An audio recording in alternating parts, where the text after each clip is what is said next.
You're listening to Civic Media. You can tune into any of our live shows on any radio station across the state with the Civic Media app. Find us in your phone's app store and listen anytime, anywhere.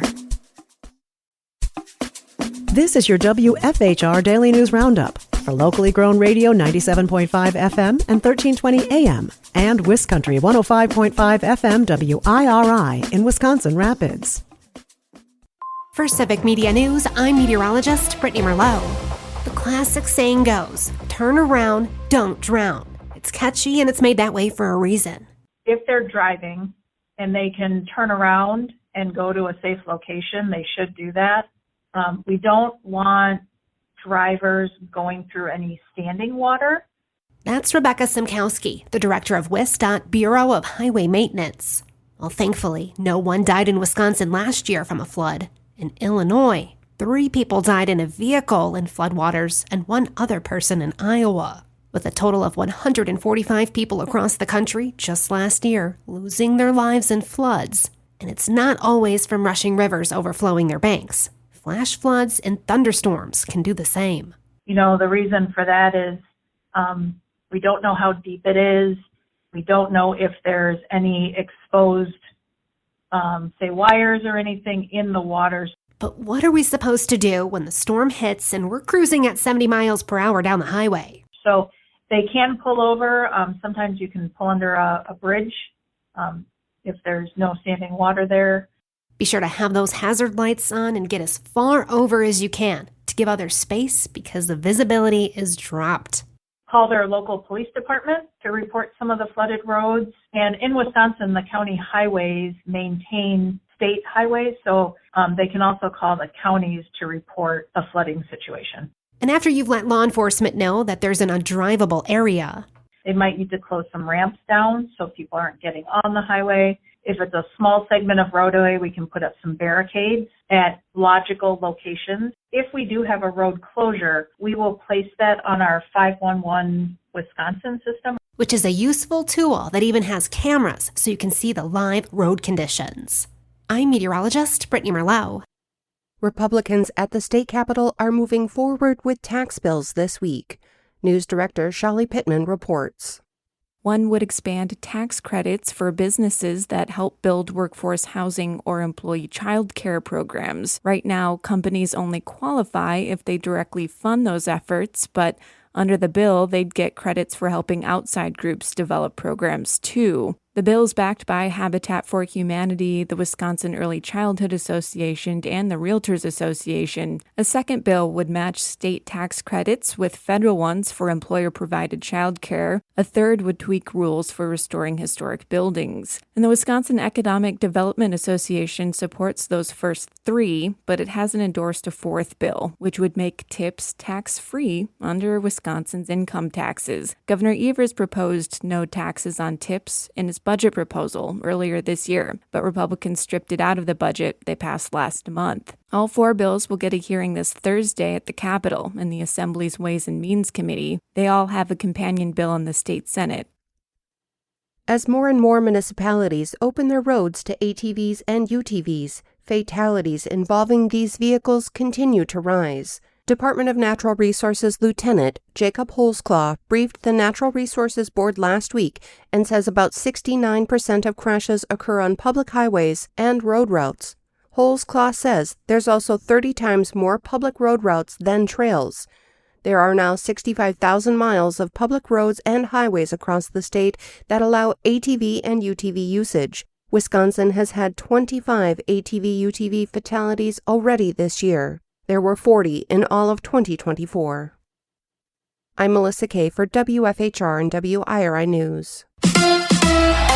A doubleheader at Wrigley Field. Hi, I'm Mike Clemens with sports. Baseball, the Brewers and Cubs scheduled to play 2 games again today. That's because they got rained out last night in Chicago. The Brewers winning Game 1 yesterday, 7-0, thanks to home runs by Bryce Terang and Caleb Durbin. Have the Brewers made a statement? Cubs manager Craig Counsell. Yeah, I mean, I think the message sent really is that, look, there's a big gap. They're ahead of us by a lot. It's a talented team on and off the field. It's a talented team, but there's a big gap, and we got room to make up. There's no question about it. Frankly, that makes it daunting. They've been good, man. The Brewers now lead the Cubs by 9 games. NFL, despite heavy rains in Green Bay, the Packers held practice, and even though he had thumb surgery a week ago today, Jordan Love was at practice, at least for the first half. He's doing his job, man. He's doing exactly what he is supposed to do, and being there for the team when he can, taking his mental reps if he's not on the field, and while he is on the field, doing what he's been doing. That's Packers receiver Romeo Doubs with Sports. I'm Mike Clemens.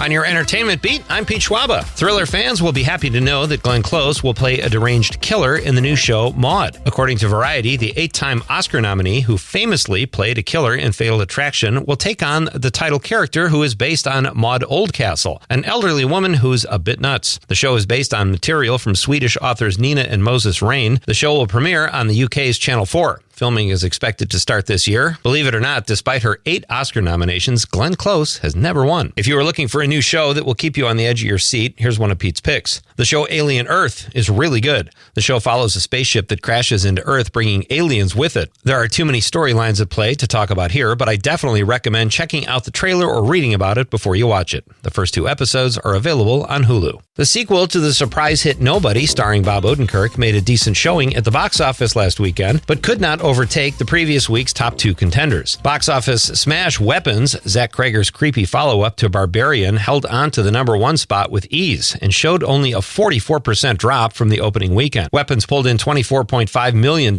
in week 2 for a domestic total so far of $88 million. The film had a per-screen average of over $7,000.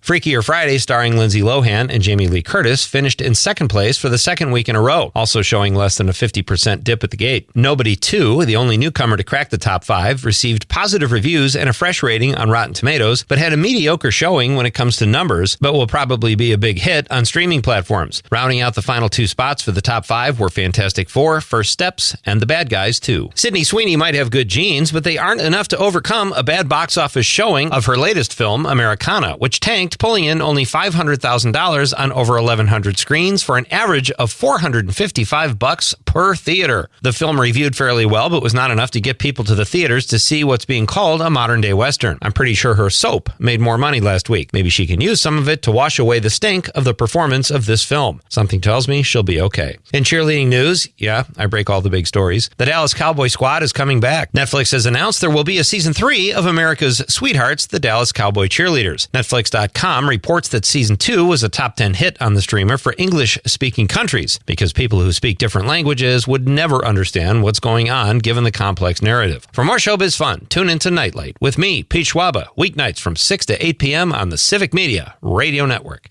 It is going to be mostly cloudy today with a sprinkle or 2 possible at some point. Our high right around 79 this afternoon. Tonight, mostly cloudy. We'll drop to 63 for an overnight low. Tomorrow, mostly sunny with a high in the mid to upper 70s. I'm meteorologist Sean Cable. Right now, it's 64. That's your WFHR and WIRI Daily News Roundup from Civic Media. Subscribe to this podcast on Spotify, Apple, or wherever you find your podcasts. Find more news at WFHR.com or WisCountry, that's WIS Country.com.